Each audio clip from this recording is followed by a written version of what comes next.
Бишкек эркин экономикалык аймагынын мурдагы башкы директору жана директордун милдетин аткаруучу кармалды. Бул тууралуу улуттук коопсуздук боюнча мамлекеттик комитет кабарлап, алар атайын кызматтын тергөө абагына 6 январда киргизилгенин билдирди. УКМКнын маалыматына ылайык, Бишкек эркин экономикалык аймагы мамлекеттик ишканасында иликтөө жүрүп, коррупциялык схема аныкталган. Жыйынтыгында бир катар сатып алуу иштеринде каражаттарды колдонууда жемкорлук болгону такталган. 2016-2020 жылдар аралыгында мамлекеттик бюджетке акча которууда мыйзам бузулган. Бул жылдары аталган мекемени Дүйшөн Ирсалиев башкарган. УКМК кармалгандардын аты жөнүн ачык айтпай, баш тамгаларын берди. Бишкек эркин экономикалык аймагы бир катар экономикалык жеңилдиктер берилип, атайын бөлүнгөн жер. 1995 жылдан бери иштейт. Аймактын башкы дирекциясы тараткан маалыматка ылайык, анын жалпы аянты 346,9 гектар. Учурда 313 субъект катталган. Анын ичинде 50 биргелешкен ишкана, 139 субъект кыргыз жарандары тарабынан, 116 субъект чет элдик капитал менен түзүлгөн. Жалпысынан 32 мамлекеттен келген инвесторлор иш алып барат.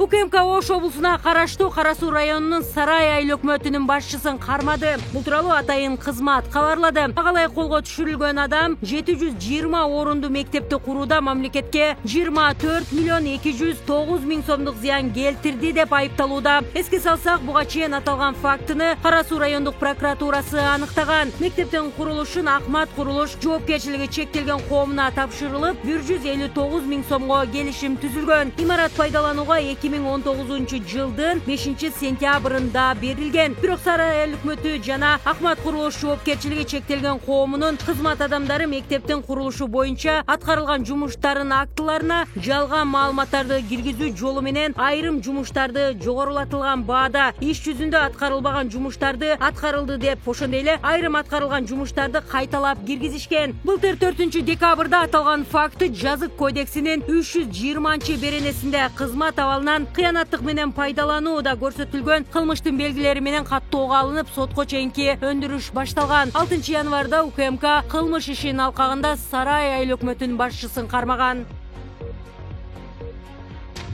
КТРКда өтүп жаткан дебаттын экинчи турунда Борбордук шайлоо комиссиясы президентке талапкерлерге башка талапкерлерди каралабоону эскерткени маалым болду. Анда дебаттын алып баруучусу коомдук биринчи каналга БШКдан атылган мекеменин төрайымынын орун басары Абдыжапар Бегматов кол койгон расмий эскертүү келгенин билдирген. Анын айтымында биринчи турдан кийин БШК талапкерлерге төмөнкү иш-аракеттерди дебат учурунда жасабоону эскерткен. Дебаттын жүрүшүндө кайсы бир талапкердин дарегине ага каршы добуш берүүгө чакырыктарды таратууга, тигил же бул талапкер шайланган учурда терс натыйжаларды сыпаттаган билдирүүлөрдү айтууга, кайсы бир талапкер боюнча терс пикирлер менен коштолгон маалыматтарды таратууга, талапкерлерге карата шайлоочуларга терс мамилени жаратууга көмөктөшүүчү маалыматтарды таратууга. Дебатка катышып жаткан талапкерлер бул эскертүүнү сынга алып, БШКнын расмий эскертүүсүн көрсөтүүнү алып баруучудан талап кылышкан. Эске салсак, 6 январда өткөн дебатка Адахан Мадумаров, Канатбек Исаев, Курсан Асанов, Элдар Абакиров жана Аймен Касенов катышкан. 6 талапкер Садыр Жапаров аймактарда өгүт иштери менен жүргөндүктөн дебаттан баш тарткан.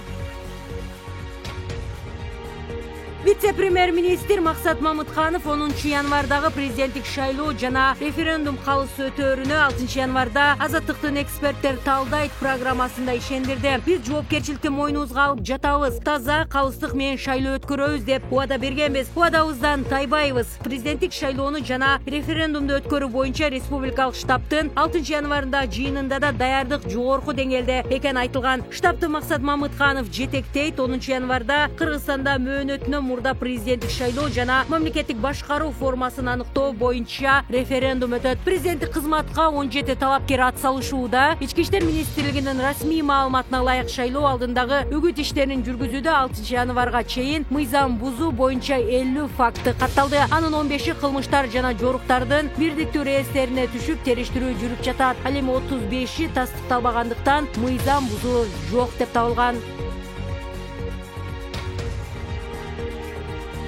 AQShnын баш калаасы Вашингтондо полиция Конгресстин имаратына бастырып киришкен президент Дональд Трамптын талапкерлерин сүрүп чыгарды. Полиция имарат тазаланганын, коопсуздук камсыздалганын билдирди. Башаламандыктардан кийин Вашингтондо 7 январда жергиликтүү убакыт боюнча таңкы саат 6:00 чейин коменданттык саат жарыяланган. 6 январда Ак үйдүн жанында президент Дональд Трамптын тарапташтарынын митинги өтүп жаткан. Акцияга бир нече миң адам катышып, былтыр ноябрда өткөн президенттик шайлоонун жыйынтыгын кайра кароону талап кылышкан. Конгресстин кош палатасы Кошмо Штаттардын шайланган президенти Джо Байдендин шайлоодо жеңишин расмий бекитиш үчүн жыйын өткөрүп жаткан учурда алардын бир тобу Капитолийдин имаратына бастырып киришти. Жыйын күтүүсүздөн үзгүлтүккө учурап, Конгресстин мүчөлөрү эвакуацияланды. Полиция кырдаалды көзөмөлгө алганга чейин Трамптын тарапташтары Капитолийдин ичин аралап жүрүштү. Ал эми имараттын сыртында миңдеген киши чогулуп турду. Имаратка бастырып киргендердин айрымдары Трамптты колдогон ураандарды чакырып, полиция менен кагылышты. Имаратты басып алуу учурунда ок жеген аял ооруканада каза болгонун Вашингтондун полициясы ырастады.